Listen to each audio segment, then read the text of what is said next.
Meaning of halfway line.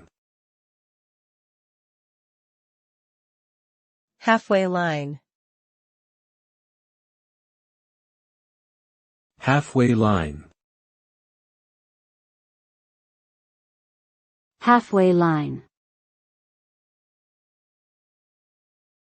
Halfway line.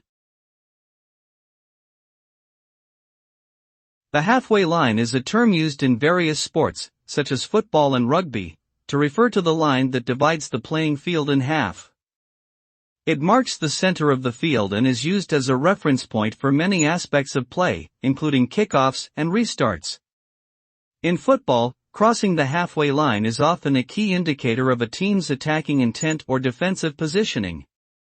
Overall, the halfway line is an important feature of many sports fields and plays a significant role in strategic play and game dynamics.